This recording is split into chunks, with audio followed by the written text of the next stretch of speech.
आइए, सुनिए, देखिए, समझिए सनातन सत्य। जैसी दृष्टि वैसी सृष्टि, दृष्टि विज्ञान। कुदरत, कुदरती रचना एवं कुदरत के कानून से शाश्वत सुख की प्राप्ति। जोधपुर के परम पूज्य महात्मा उपासक प्रोफेसर डॉक्टर सोहन राज तातेड़ के निर्देशन में सनातन सत्य। जैसी दृष्टि वैसी सृष्टि, दृष्टि विज्ञान।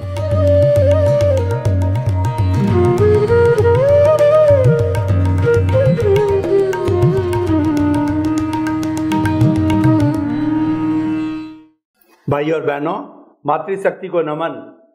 स्वयं ज्ञानी पुरुष, अनुभवी पुरुष हमको सत्संग करा रहे हैं, इसीलिए आनंद की अनुभूति हो रही है। उनका एक एक शब्द हृदयंगम हो रहा है, आत्मसात हो रहा है। अनुभव वाणी एक संप्रेषण का काम करती है। तो आप सभी की तरफ से स्वामी कमलेशानंद जी को बहुत बहुत कृतज्ञता। जय सच्चिदानंद स्वामी। जय सच्चिदानंद स्वामी जी, अब थोड़ी गहन बात करते हैं, मुक्ति की बात करते हैं कि अल्टीमेट जो मानव जीवन का लक्ष्य है मुक्ति को प्राप्त करना। और मुक्ति को प्राप्त करने के लिए मुझे दो शब्द बहुत सुंदर लगे, बंध पूर्वक निर्जरा और संवर पूर्वक निर्जरा।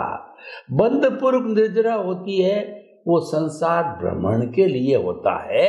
अगर शुभ भाव हो तो सद्गति, अशुभ भाव हो तो दुर्गति।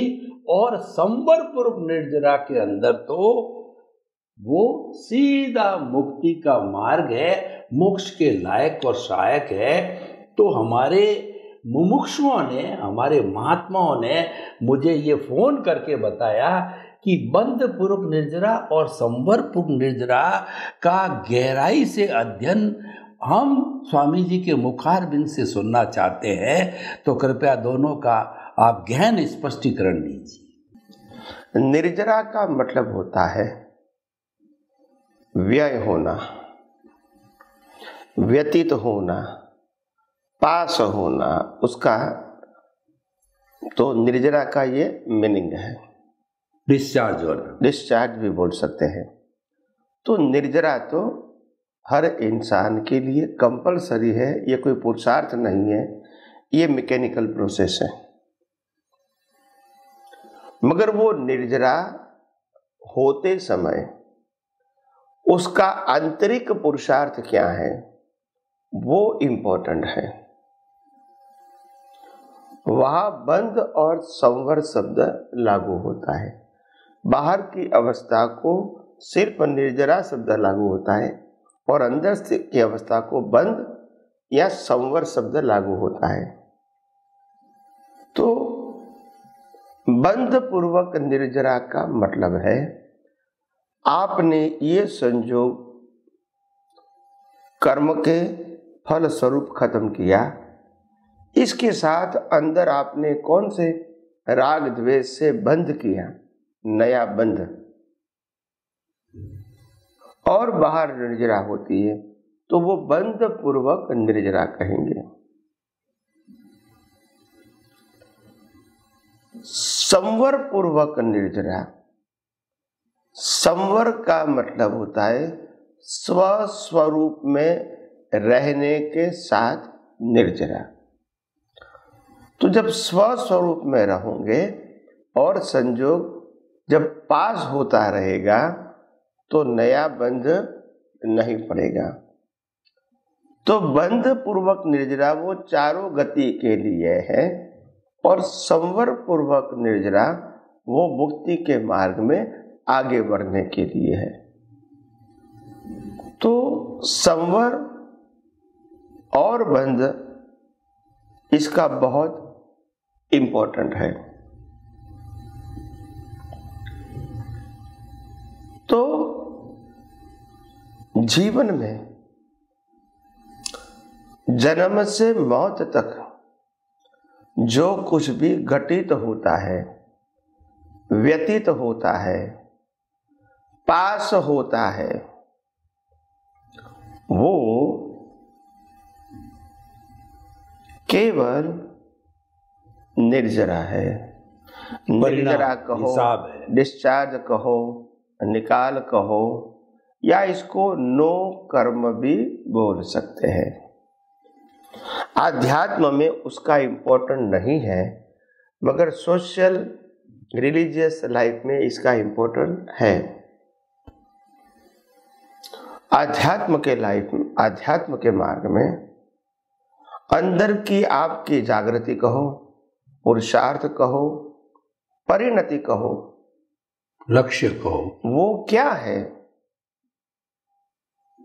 वो डिस्चार्ज के समय, निर्जरा के समय आपकी इंटरनल अवेयरनेस क्या है, उसकी वैल्यू आध्यात्म में है। अगर वो बंद पूर्वक निर्जरा होती है, अंदर बंद डालते हैं राग द्वेष के कर्म के, और बाहर निर्जरा होती है, तो वो चारों गति में घूमने का एक रास्ता है। और अगर अंदर स्वस्वरूप में रहकर स्थित और स्थिर रहता है तो भी निर्जरा होती है, वो संवर पूर्वक निर्जरा है, वो मुक्ति के लिए हेल्पफुल है।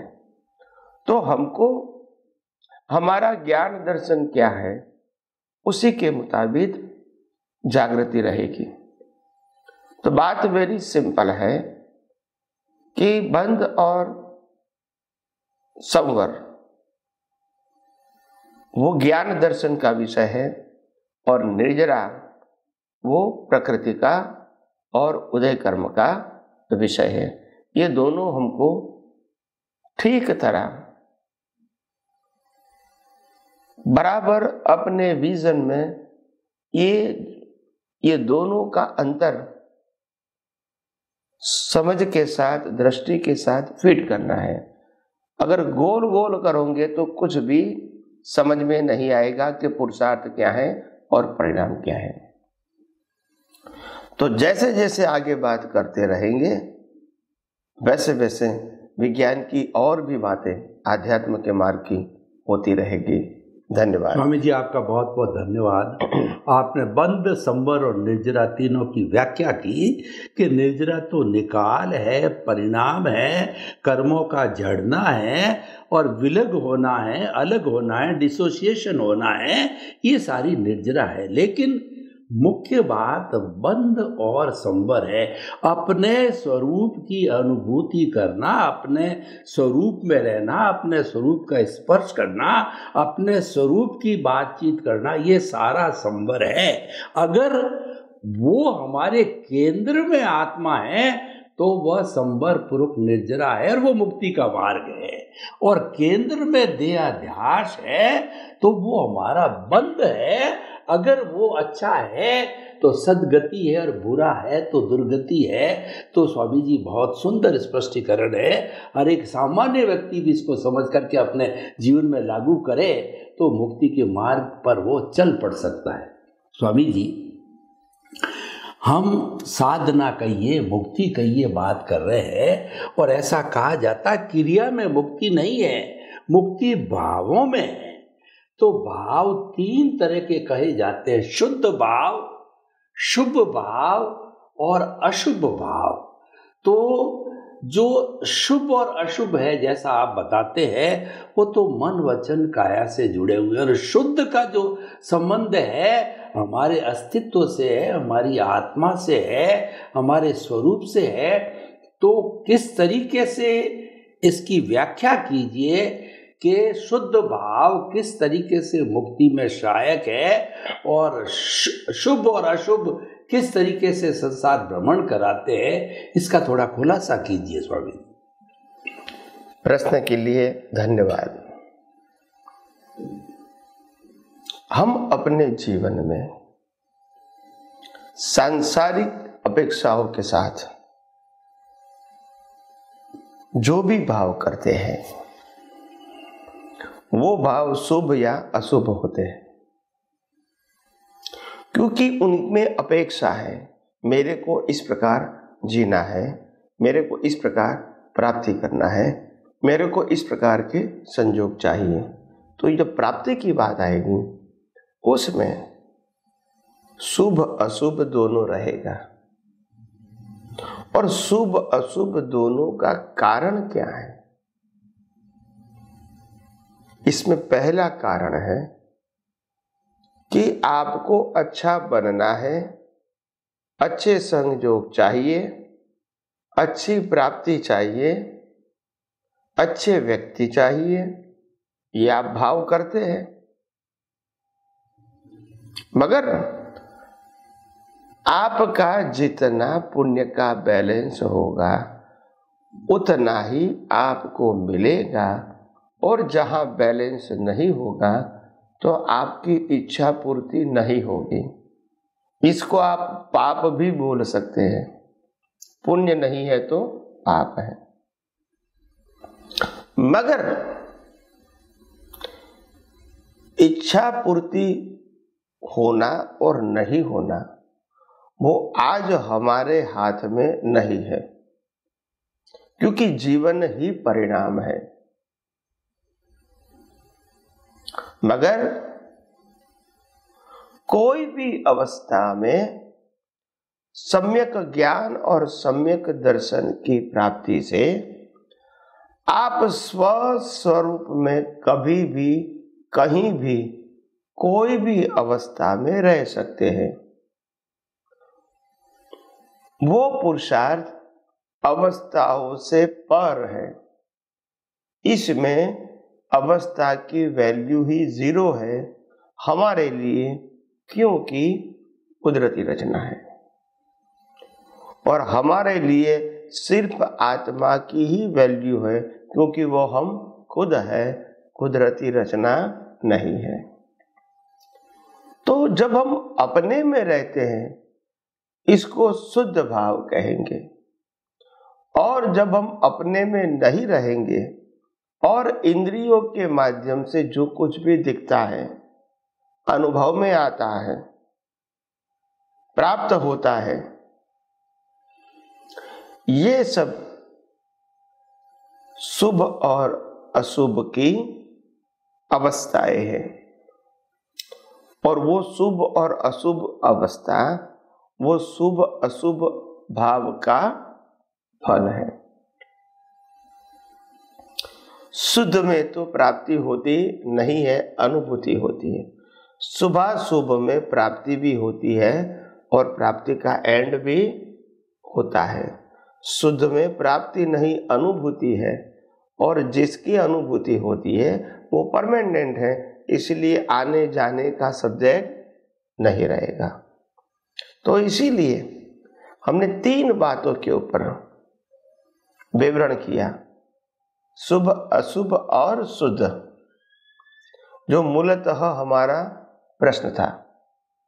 और ये प्रश्न इतना सरल और सहज है कि आम आदमी इसको अगर एक्शन के रूप में समझना चाहेंगे तो तकलीफ होगी, और इसीलिए उसको ज्ञान दर्शन के रूप में समझना है, ताकि आप पुरुषार्थ में उसको हेल्प करें। परिणाम जो है वो तो मैकेनिकल है, मगर पुरुषार्थ मैकेनिकल नहीं है। तो शुभ अशुभ जो भाव है वो हम जागृति से करें ताकि अशुभ भाव न हो जाए, और इससे भी आगे जाना है तो शुद्ध भाव में रहे, यानी अपने स्वस्वरूप में रहे। समझना जरूरी है। बाद में पुरुषार्थ के रूप में आप उपयोग करोगे तो अनुभव भी होगा। तो आइए हम सब आध्यात्म विज्ञान में और सारी बातें आगे आगे करते रहेंगे। स्वामी जी आपका बहुत बहुत धन्यवाद। बड़ी सरल भाषा में कहें, जहाँ प्राप्ति की बात है वहाँ शुभ और अशुभ है, और जहाँ प्राप्ति नहीं है, प्राप्ति का खाना ही नहीं है, बिल्कुल काट दिया, कोई कामना नाम की चीज नहीं है, वह शुद्ध भाव है। और वो अनुभूति है, वो अपने स्वभाव में रमण करना है, अपना स्पर्श करना है, अपने आप में रहना है और स्वानुभूति करते करते आगे बढ़ना। ये तो बिल्कुल अलग खाना हो गया। जिसके अंदर कोई कामना नहीं। परंतु इंसान गृहस्थी भी है, शरीर भी है, कामना जहां करता है वहां शुभ और अशुभ होता है। और तो शुभ और अशुभ तो जड़ से जुड़ गया, और शुद्ध है वो चेतन से जुड़ गया। तो दोनों के दायरे अलग अलग है। तो इसीलिए जड़ में मन वचन काया से जो ही हम कामना किससे होगी? मन वचन काया से होगी, क्योंकि हमारा देहाध्यास सेंटर में है। तो जो भाव, अगर अच्छे भाव किए तो शुभ होंगे और बुरे भाव किए अशुभ होंगे। बिल्कुल सिंपल गणित है, बिल्कुल सिंपल समीकरण है।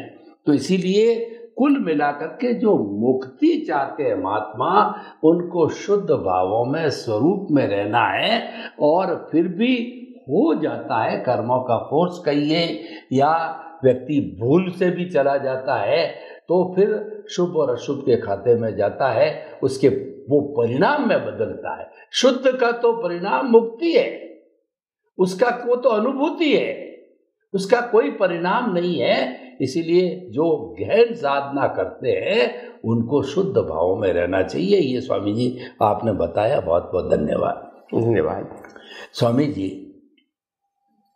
देखिए कि हम संसार में रहते हुए भी हमको जो है संसार की अनुभूति न हो। Remain in the world as a lotus remains in the mud, जग माही ऐसो रहो अंबुज सरमाई रहे, नीर के आसरे पर जल छुअत नाई। विदे की साधना जो राजा जनक ने की थी, और आपका सनातन सत्य ये साधना करवा सकता है। लेकिन प्रश्न ये है कि हमारे भीतर भी दो तरह की चीजें चलती है।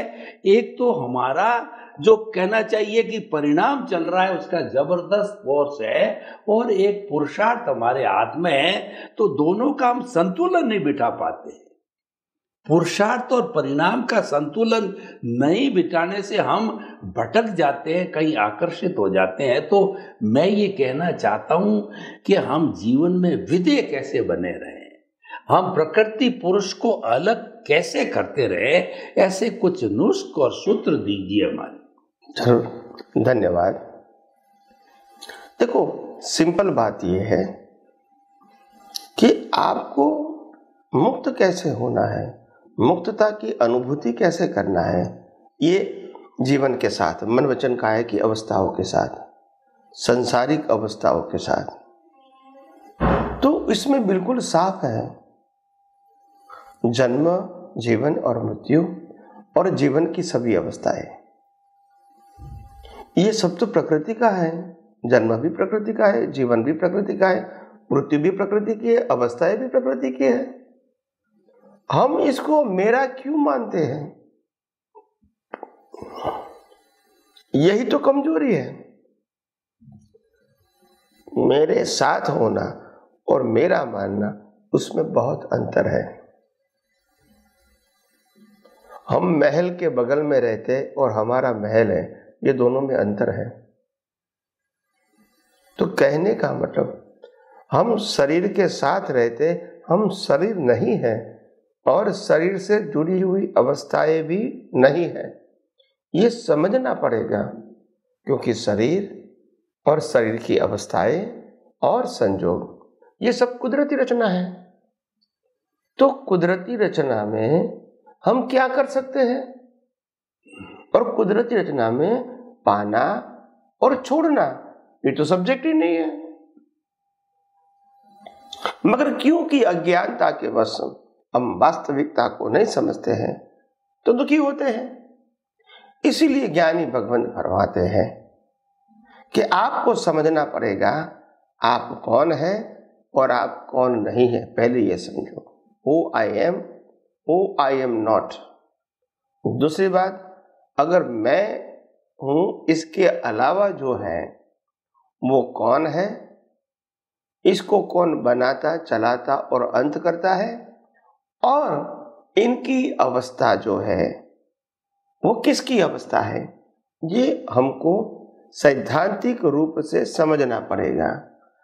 तभी हम हर अवस्था में मुक्तता की अनुभूति कर सकते हैं। मुक्त ये नहीं होता है जो निरंतर आत्मा में रहता है। मुक्त ये होता है आत्मा के सिवाय जो भी अवस्था है वो मेरी नहीं है, वो पहली मुक्ति है। और आत्मा की अनुभूति होना वो अंतिम मुक्ति है। और पहली मुक्ति के बिना अंतिम मुक्ति संभव नहीं। तो पहले आप जो नहीं है, आपकी अवस्था नहीं है, आपके संजोग नहीं है, आपका लाइफ नहीं है, जन्म जीवन मृत्यु आपका नहीं है, बचपन युवानी बुढ़ापा आपका नहीं है, सत्ता संपत्ति संबंध साधन आपका नहीं है, सुख दुख आपका नहीं है, सब कुदरत का है। ये तो पहले समझो और कुदरत की अवस्थाओं से मुक्त रहो, ये पहली मुक्ति है। दूसरी मुक्ति तो बाद में अपने आप आएगी। तो ये पहली मुक्ति के लिए मन वचन काया उनकी अवस्था को कुदरती रचना देखना पड़ेगा, समझना पड़ेगा, अनुभव करना पड़ेगा।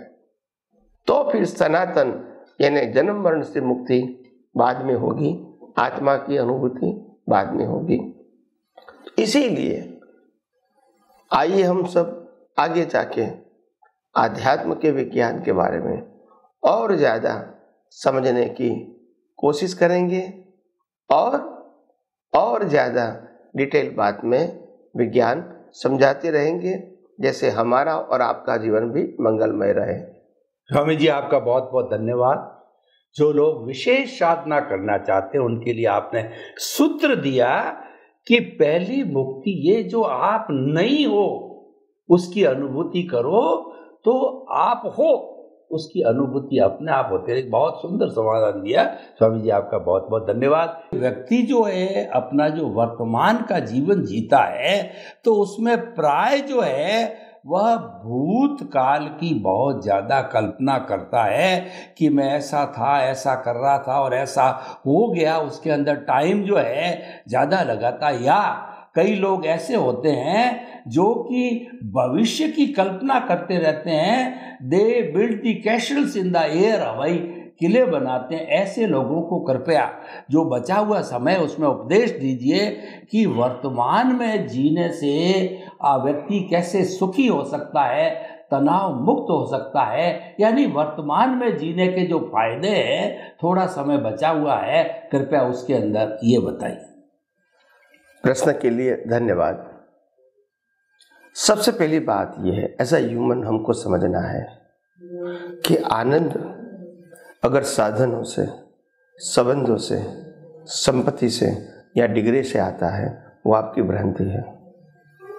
आनंद दृष्टि से आता है, देखने की नजरिया।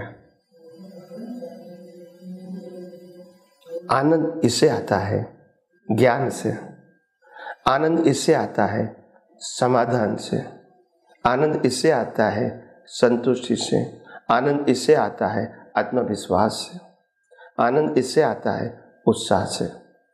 आनंद इससे नहीं आता है आपने क्या प्राप्त किया, क्योंकि जो लोग प्राप्त करते हैं वो अपने जीवन में और ज़्यादा प्राप्त करने के लिए दौड़ते रहते हैं, जो है इसके भुगतान भी नहीं कर सकते हैं। इसीलिए प्राप्ति से जो आनंद होता है भौतिक जो से, ये भ्रांत है। तो आनंद ज्ञान से आता है, सही सोच से आता है, सही समझ से आता है, ये हमको समझना पड़ेगा। और आगे आगे हम आध्यात्म विज्ञान के माध्यम से और भी बातें, जीवन जीने की कला, आर्ट ऑफ विजन आप सबको बताते रहेंगे। और आप सब आपका जीवन धर्ममय, मंगलमय और मुक्तिमय बनाओ, यही मेरी शुभकामना। स्वामी जी आपका बहुत बहुत धन्यवाद। हमारी सोच, हमारी थिंकिंग है पॉजिटिव होनी चाहिए और व्यक्ति थोड़ा प्रयास करे तो वो दुख में से सुख निकालने की कला सीख सकता है। और आपने बताया कि वो कला है वर्तमान में जीना। हालांकि भूत भविष्य अखंड है, हमको जाना चाहिए, जाना पड़ेगा और जाते हैं, लेकिन अधिकतम समय वर्तमान में जिया जाता है, क्योंकि जो परिणति होती है वर्तमान में ही होती है। और किसी कवि ने बहुत अच्छा कहा है कि yesterday has gone away, tomorrow never exist, the moment of the present is to do something, समयं गोयं मा पमाए। हम हमेशा वर्तमान में जीते रहे, वर्तमान की साधना करें तो हमारा जीवन बहुत अच्छा हो सकता है। स्वामी जी आपके उपदेशों से हमारा जो सत्संग है बहुत ही सुंदर चल रही है, हमारे श्रोता बहुत संतुष्ट हैं और श्रोताओं को हमारा विजन खुला हो रहा है, क्योंकि ज्ञान दर्शन जो आप दे रहे हैं, एक खुले ज्ञान दर्शन से दे रहे हैं, वो ज्ञान दर्शन हमारे में संप्रेषित हो रहा है। तो ज्ञान दर्शन खुला होने से हमारी सोच खुली हो रही है, और सोच खुली होने से हमारे के अंदर आनंद की अनुभूति हो रही है, चेतना का विस्तार हो रहा है। आपके प्रति बहुत बहुत कृतज्ञता, साधुवाद, धन्यवाद। आपने एक बात बताई, जो वर्तमान में जीता वो सुखी रहता है, और वर्तमान में जीने को कई एंगल से आपने बताया कि पूरा जीवन जन्म से मृत्यु तक का पूरा जो पैकेज, स्क्रिप्ट और पूरी फिल्म जो बन करके, जो कॉजल बॉडी बन करके आई है, वो पूरा वर्तमान है। और उसको देखते रहो, उसके दर्शक बने रहो कि मैं अलग हूँ, ये अलग है। जब ज्ञाता दृष्टा भाव दर्शक बने हुए विधेय बन करके करते रहो, तो जीवन ऑटोमेटिकली जो है आपका वर्तमान में जीता रहेगा। और आपने वर्तमान को दो भागों में बनाया, क्योंकि हमारे जीवन का संचालन तो कुदरत करती है और पुरुषार्थ हम करते हैं। तो जो कुदरत ने जो पैकेज दिया है वह वर्तमान है, वो संयोग जुटाती। जितने संयोग जो सुबह से शाम, जन्म से मृत्यु आते हैं, वो सारा वर्तमान है। लेकिन आपका वर्तमान क्या है?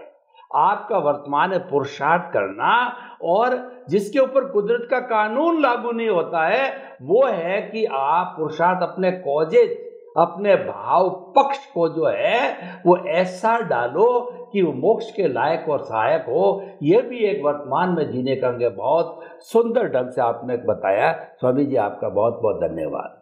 स्वामी जी, आज चाहे व्यक्तिगत स्तर पे ले, पारिवारिक स्तर पे ले, समाज के स्तर पर ले, देश के स्तर पर ले, चाहे विश्व के स्तर पे ले, क्रिया प्रतिक्रिया बहुत चलती है। हर व्यक्ति जो है, जो क्रिया होती है उसके ऊपर प्रतिक्रिया तुरंत करता है।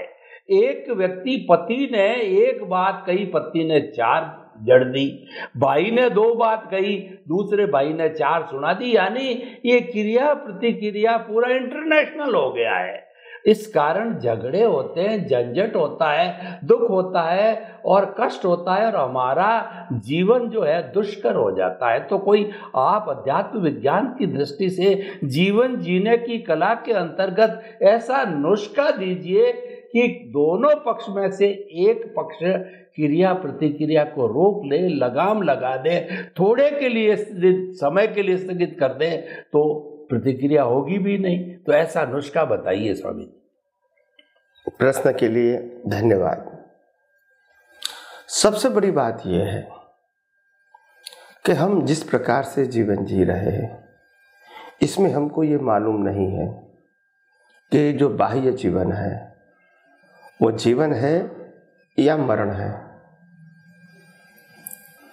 अब मरण है तो इसमें मोह नहीं होना चाहिए,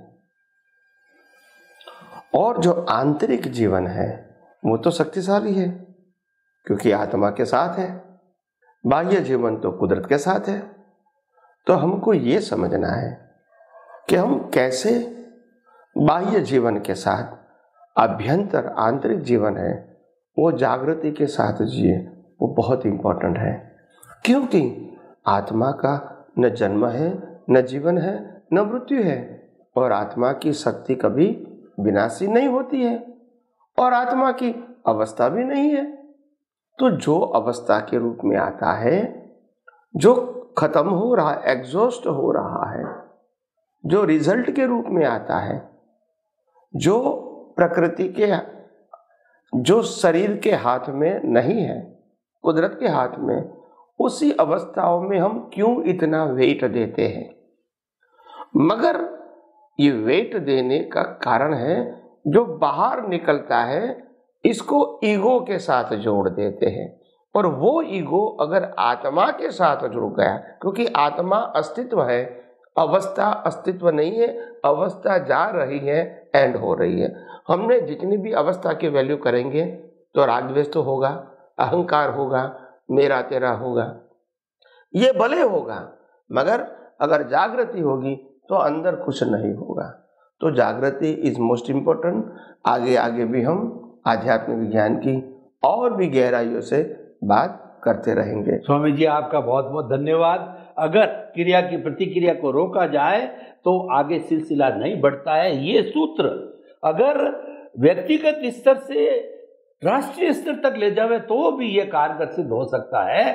तो आपके प्रति बहुत बहुत कृतज्ञता स्वामी जी।